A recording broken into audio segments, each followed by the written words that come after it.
Hello, Mr. Jamil. How are you? Yeah, I'm fine. Uh, how was your day, sir? Yeah, it was really hectic. So it's okay. I suppose this was due to the lockdown, right? Yeah, of course, there has been an economic slump all due to the COVID-19. Okay, so you know that the academy really suffered a lot, and I was also one of those cases. Okay, but today I really been busy with a few people. Okay, so if you ask me today's, I would say that it was really hectic and very. Sir, how can a student, in a simple way, improve his English?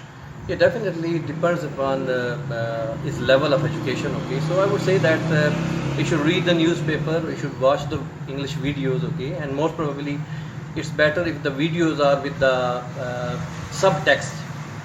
Okay, subtitle beneath. Okay, so that's really useful to them, I think. I think that's a satisfactory answer. Sir, can online courses be helpful for a student in learning English? Yes and no, in both ways. I would say that yes, in the sense that they really provide the opportunity to the students who otherwise don't have access to the academy, especially in the epidemics like the scourge these days we have, the COVID-19. Okay, so in such kind of circumstances, really useful, and not in the sense, that online learning can never be second to the face-to-face or in a personal learning, I would say.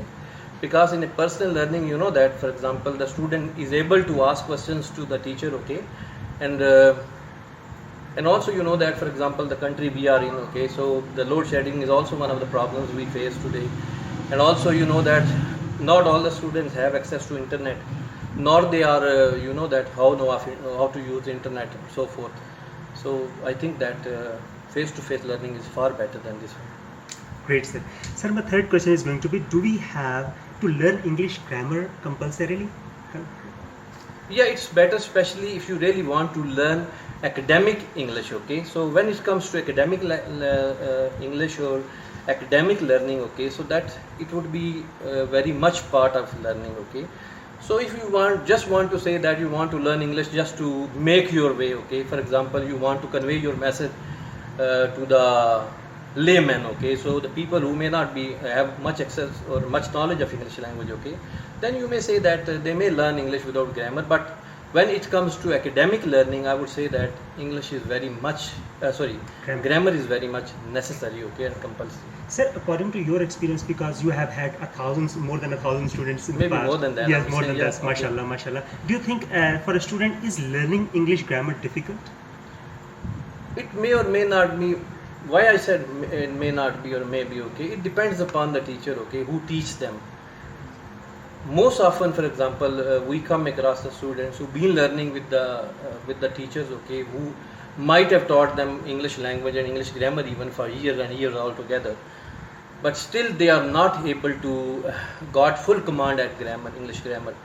So I think it is very much with the teacher. Okay, how he teach the students grammar.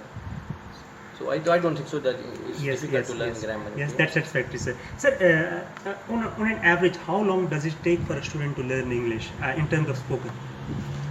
It again, I would say that it varies. Okay, from student to student, and also according to the level of the student. Okay, for example, that there may be some students who just want to learn spoken English for the basic level. Okay, in other words, you may say that who want to learn English up to A1 level or A2 level. Okay, but when it comes to intermediate level, okay, or you can say that CFR level B1 and B2. Okay, then you may say that it may be a bit difficult. Okay, because that not only they have to answer to convey their message. Okay, to be precise, and also they have to elaborate themselves. Okay, and illustrate themselves. Okay, for that purpose, I think it may be a bit challenging. And also, for example, for those who want to learn English language up to C1 C2 level. Okay, then that may be a bit challenging. Okay, if you say it's not impossible, but maybe a bit challenging, but it's achievable definitely. True, sir. Sir, what is the proven best method to learn English for a student, according to your experience? Yeah, proven.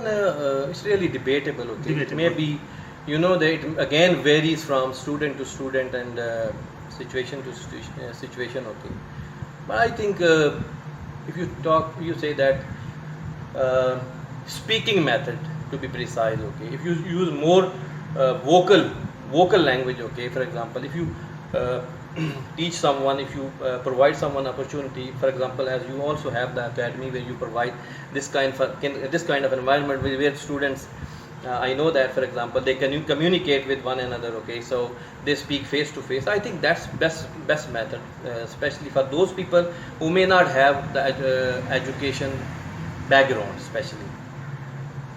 That's great, sir. Thank you so much for the appreciation, first of all. Sir, what are the factors that influence the acquisition of English? The factor, sorry? That influence the acquisition of English.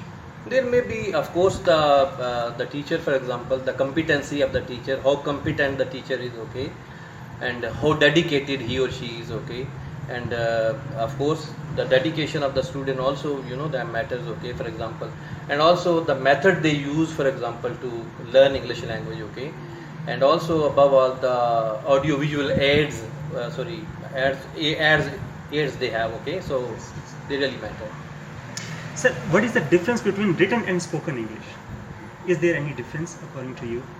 Yeah, of course, it may be hell of a difference in one way or the other. Hell of the difference, the word I have actually used in the metaphorically, actually. In writing, that you got a lot of time, okay. For example, your mind got a lot of time to respond to something, okay. So when you write something, you have plenty of time to think, especially the people who really want to write comprehensively, okay, though they can write very well, okay. On the other hand, for example, most often it is observed with the people that when they speak, when they talk to someone, for example, they may not be able to elaborate themselves in that particular way, and also, for example, the vocabulary they use, okay, that may not be up to the mark compared to the writing, the one which they use in writing, I think. Sir, according to you as a teacher, what is the best way to teach? The methodology I'm talking about. You talk about the methodology, again I would say the best, of course, the best one is if you make use of pictorial assets, pictorial things, okay, which things which contain different kind of pictures, and also the things which also use different kind of visual aids again, okay, basically, because that. Is it, what should student know about the vocabulary of English? What should student know about the vocabulary of English? Should know or they know? What should they know about the vocabulary? Because sometimes they get stuck in terms of when they get stuck in learning the vocabulary, in memorizing the vocabulary. So what should they know about, what trick should they have so that they could learn the vocabulary easily? Again, it depends, okay. So if they do a lot of reading, okay, that really enable them to get more and more access to vocabulary, okay. They come across a lot of vocabulary while reading, okay.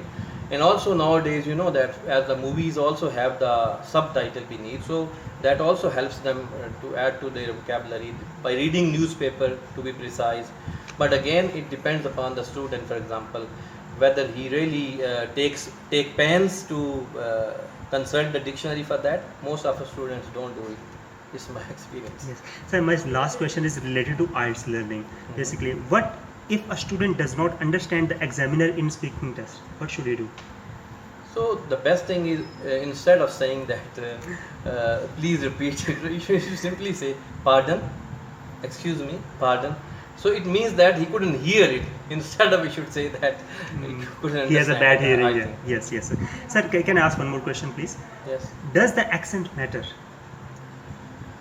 Yes, that's really very useful question in this sense. To tell you the truth, okay, being the teacher of IELTS, okay, for the last 12 or more years, okay. So to tell you the truth, when it comes to accent, that doesn't matter much. Doesn't matter much, I said, okay. Doesn't matter much, okay, when it comes to academic learning. It doesn't mean that you should speak totally a wrong word, okay, in a wrong way. That's another thing, okay. But if you have good accent, okay, that's good. That may be your plus point in one way or the other. But when it comes to academic speaking, so that the listener or the observer or the examiner, he focuses on the vocabulary you use. For example, how appropriate your answer is, okay, and also, for example, the tense of the answer, whether he has answered the question in the right tense, okay, and also whether he has the cohesion and coherence and so forth. So accent is important, but it may not be so important. Sir, thank you so much for your time. I think these these words are really precious for the students You're who are welcome. struggling. Thank you so much. You're welcome. Thank you so much.